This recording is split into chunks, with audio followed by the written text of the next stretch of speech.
In this video we're going to look at the third question in our sort of types of reaction and equations, ionic equations for precipitation. So for each of these we are just being asked to write an ionic equation. We don't need to write the full equation. So what we have to decide is when we mix these two salts, what's going to be the insoluble compound? Well, all sodium salts are soluble, so I'm going to assume it's going to have to be lead to carbonate, which is going to be my insoluble salt. So the next thing I'm going to do is I'm going to write those two ions out. So lead 2 tells me it's a Pb2+. Carbonate is one of the ones I need to know, which is the formula is CO3 2-.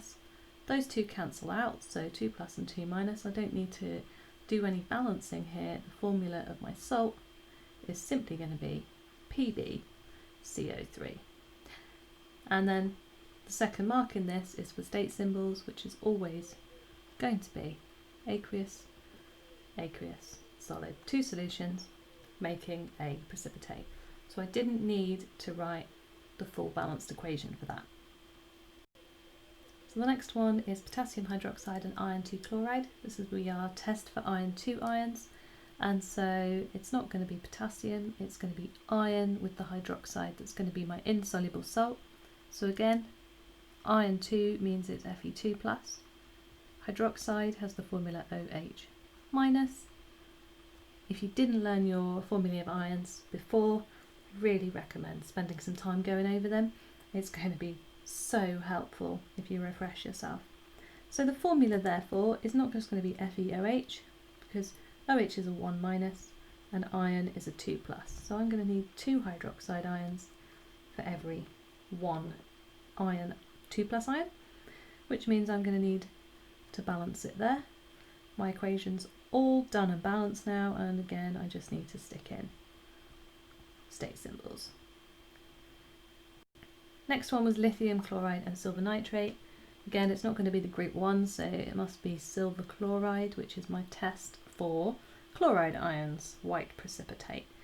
So silver is one that you have to know is slightly unusual. You will actually learn a bit more about why it forms a 1+ ion when you do transition metals. That's not till the second year. So now we just need to know silver makes a 1+. Makes for easy balancing. Chlorine's in group 7, so it makes a 1-, which means my formula is nice and easy, AgCl. And again, my state symbols are exactly the same as they have been all the time. Can be a problem that the state symbols are so repetitive that you just forget to put them in and throw the mark away.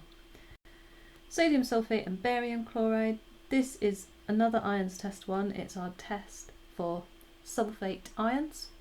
And so barium's in group 2, so we'll have a 2+ charge.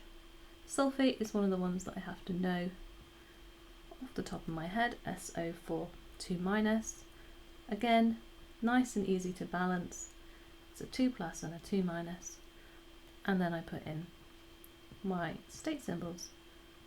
Hopefully they were relatively easy, but they're good, easy ways to get marks quite sort of effortlessly without a great deal of understanding. Iron tests are still going to come up at A level.